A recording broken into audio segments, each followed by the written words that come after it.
Master minds commerce చదవాలనుకునే 10th inter విద్యార్థుల తొలి ఎంపిక. నమస్తే రమగారు. నమస్తే జయ. రమగారు, పేరెంటింగ్లో కొంతమంది ఇంట్లో అమ్మా నాన్న ఉన్నారనుకోండి, ఒకళ్ళేమో అసలు యాయ్ కూడా అననివ్వరు, అతి గారాబం చూస్తామండి. ఇంకొకరేమో తిట్టేస్తూ ఉంటారు, అవసరమైతే చేయి కూడా చేసుకుంటారు. వీళ్ళు వాళ్ళ మీద తిరగబడతారు. అది మొత్తం పిల్లల ముందే జరుగుతుంది. అసలు పిల్లల్ని తిట్టకుండా కొట్టకుండా పెంచడం సాధ్యమవుతుందంటారా?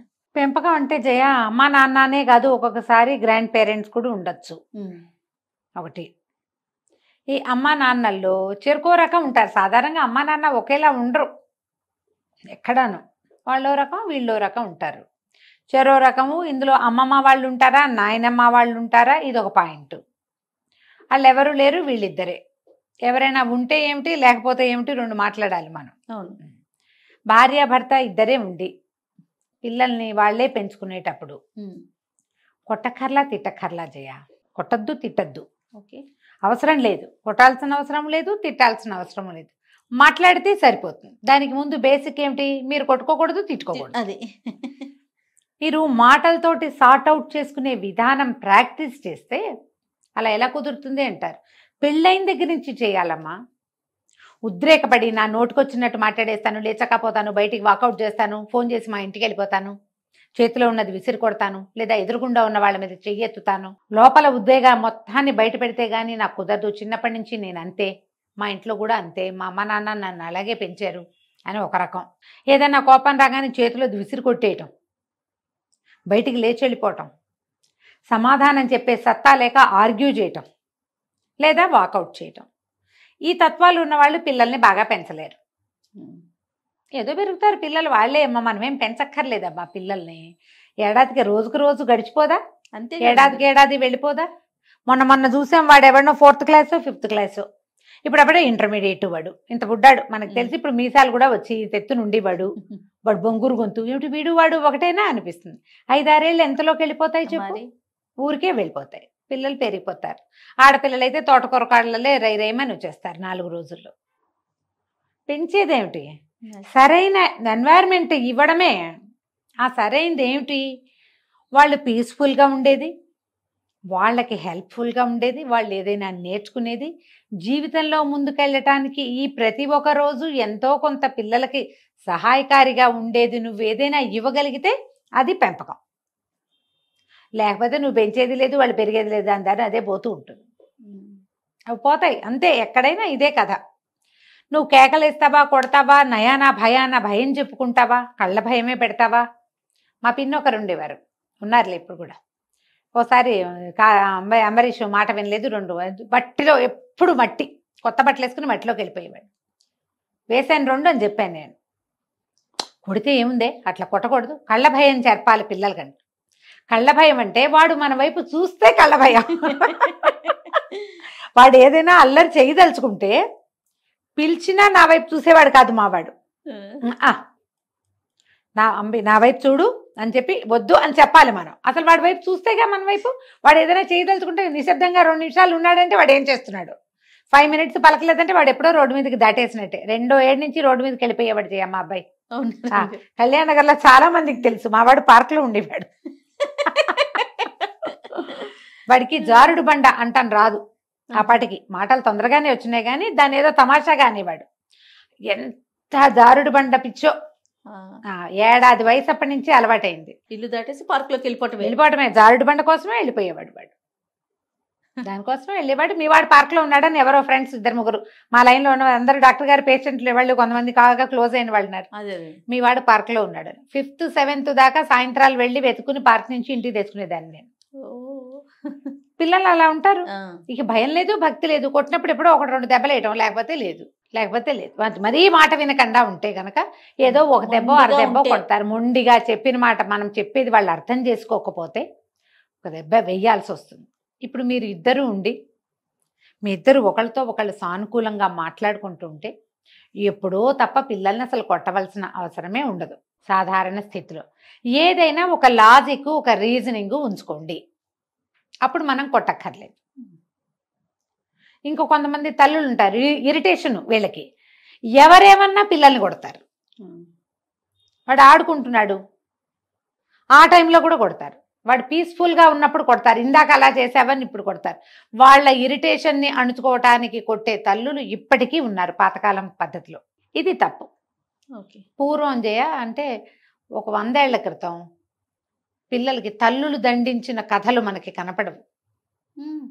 తండ్రేనండి, దండనంటే తండ్రే. మనం ఇప్పటికీ ఏ డాడీ చెప్తా అని లేదా నాన్నకి బెదిరిస్తారు. చెప్తా అదే మాట అంటాము. అదే కానీ దండించడం అయితే తండ్రే పాత రోజుల్లో. ఆడపిల్లైనా మగపిల్ల ఆడపిల్లలకు ఒక మాటే. అప్పట్లో భయాలు, ఆ పద్ధతులు, ఆ కట్టడి అదంతా వేరే జయ. మన ఊహ కూడా రావవి. ఇలా ఉంటుందా అని ఆశ్చర్యపోయే స్థితులు ఉండేవి అప్పట్లో. ఇప్పుడు లేదు అసలు. ఇప్పుడు వేరే కథ ఇదంతా. మీరు మాట్లాడి నచ్చ చెప్పి అర్థమయ్యేలాగా చెప్పి అర్థం చేయించి ఏదైనా మాన్పచ్చు. మీరు కొట్టేసి తిట్టేయకుండా, మీరు కొట్టేసి తిట్టేస్తే మీకు తాత్కాలికంగా మనలో కలిగిన ఉద్వేగం తీరుతుంది, కానీ వాడి విధానాలు మారిపోవు. అదే కొడతావన్న భయానికి ఏమైనా ఓసారి ఊరుకుంటాడేమో అల్లరి చేయకుండా. ఒక్కరోజే ఆ భయం, తర్వాత ఇంకేమన్నా కొడుతుంది, అంతకంటే ఏం చేస్తుంది అని ఉంటుంది. ఇంకా గ్రాండ్ పేరెంట్స్ అన్నారు రమ్మగారు, వాళ్ళుంటే పరిస్థితి వాళ్ళుంటే ఏంటంటే వాళ్ళన్నిటికీ అడ్డం పడతారు. గ్రాండ్ పేరెంట్స్ ఉంటే పిల్లలకి ఎంత రాజ్యాంగం సాగుతుందో క్రమశిక్షణ అంత తక్కువ ఉండే అవకాశం ఉంది. కానీ కొంతమంది గ్రాండ్ పేరెంట్స్ పిల్లలకి క్రమశిక్షణలో పెట్టడం వాళ్ళకి వచ్చు. టీచర్లుగా ఉన్న గ్రాండ్ పేరెంట్స్ వాళ్ళు ఉంటే ఓ టైం ప్రకారం పనిచేయటం అవి నేర్పగలుగుతారు. కానీ ఒక ముద్దు ఉంటుంది. పైగా ఇప్పుడు ఎట్లా అయింది, మనం ఇంట్లో 5-6 పెద్దవాళ్ళం ఉంటే ఒక చిన్నపిల్లాడు ఉంటున్నాడు. మన పంచప్రాణాలు వాళ్ళ మీదే ఉంటాయి. ఈ పంచజనాల తాలూకు పంచప్రాణాలు వాడి మీద 25 ప్రాణాలు ఉంటాయి వాడి మీద. వాళ్ళు వద్దంటారు, వీళ్ళు అవునంటారు. వీళ్ళు కాదంటారు, వాళ్ళు అవునంటారు. వాళ్ళు ఊరుకోమంటారు, వీళ్ళు ఊరుకోవద్దంటారు. ఒకళ్ళు ఏటికి ఒకళ్ళు కోటికి లాగుతారు.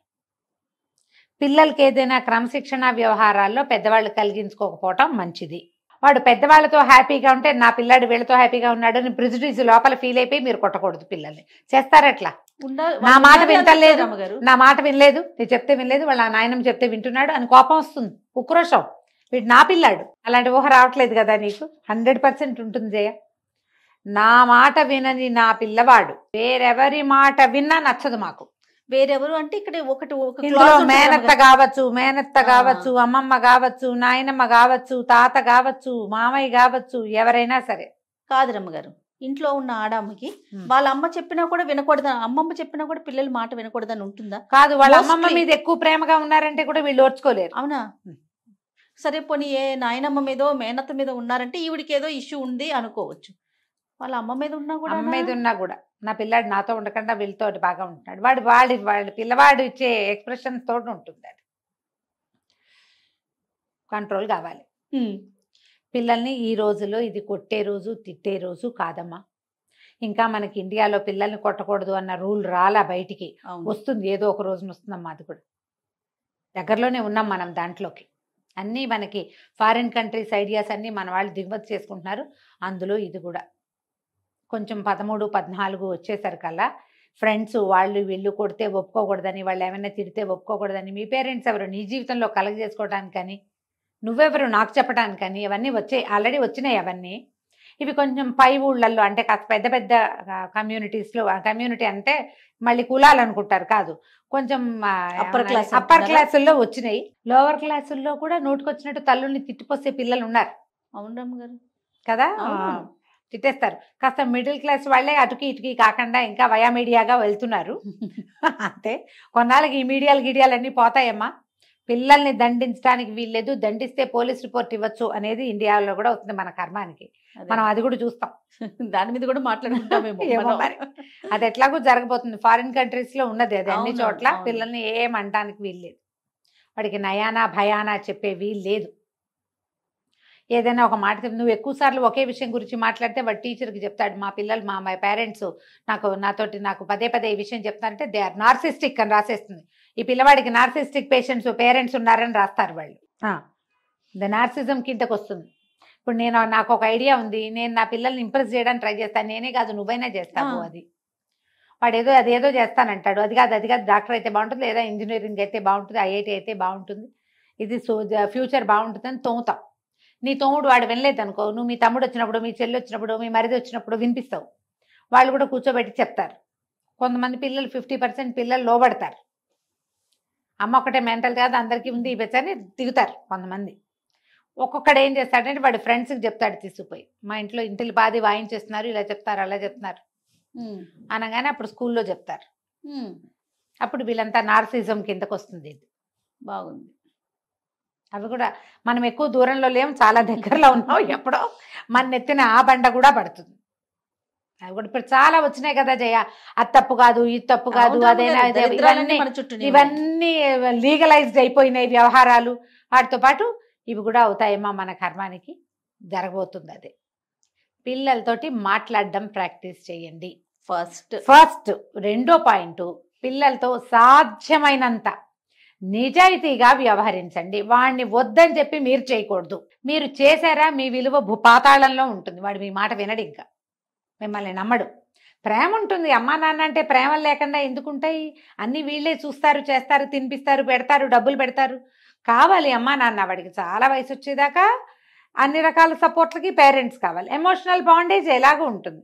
కానీ ఒక్కొక్క నమ్మకం అనే ఒక కోషంట్, ఒక ఇది ఉంటుంది చూడు, ఏమన్నా ఒక సెగ్మెంట్, వీళ్ళని నమ్మచ్చు, వీళ్ళు చెప్పేది అక్షరాల నిజం, వీళ్ళు తన విషయంలో ఏం చేస్తారో మన విషయంలో కూడా అదే చేస్తారు అనే ఒక్క పాయింట్ ఉంటుంది చూడు, అక్కడ మీరు వాడి నమ్మకాన్ని కోల్పోతారు. ఓకే, నమ్మరు వాళ్ళు.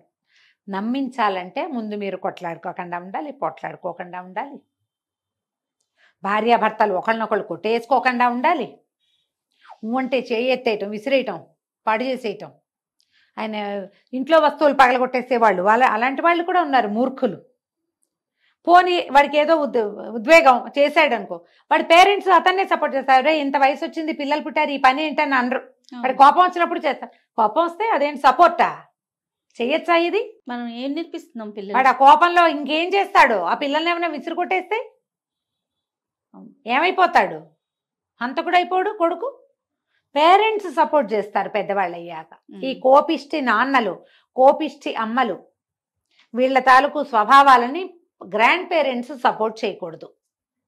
మీ పిల్లలకి మీరు చెప్పుకోవాలి. అప్పుడు మనం తర్వాత పిల్లల్ని కేకలేయటమో, ఒక దెబ్బేయటమో, చెప్పటమో చేయగలుగుతాం. అర్థమయ్యేలాగా చెప్పటం, లేదా కొంచెం బ్రైబ్ చేయటం, ఇది ఇస్తాను, అది చేయొద్దు, ఇలా చేసి పెడతాను, అది నువ్వు చేయొద్దు అని కొంచెం పిల్లలతో బేరసారాలు ఆడడం, ఎమోషనల్గా బ్లాక్మెయిల్ చేయటం. నువ్వు ఇలా మొండికెత్తావంటే ఇంకా నేను నిన్ను ఉంచుకోలేను, అమ్మమ్మ వాళ్ళ దగ్గర ఉంచుతానను. ఇప్పుడు మన వాళ్ళు ఏం చేస్తారు, 2వ ఏడు నుంచి హాస్టల్లో పెడతానని బెదిరిస్తూ ఉంటారు. ఆ హాస్టల్ ఏదో బ్రహ్మ పదార్థం లాగా. బెదిరింపు కాదు, బాగా అది చాలా తీవ్ర స్థాయికి వెళ్తేనే అది. సామధాన ప్రధాన భేద దండోపాయాలు 4 వాడాలి. సామం చెప్పటం, దానం ఇదిగో నేను నీకు ఇది ఇస్తా అని చెప్పటం, భేదం నువ్వు ఇలా చేస్తే అలా అవుతుంది తెలుసా, వాళ్ళ కోపం వస్తుంది తెలుసా, వీళ్ళు మన ఇంటికి రారు తెలుసా అని వాడిని బెదిరించడం.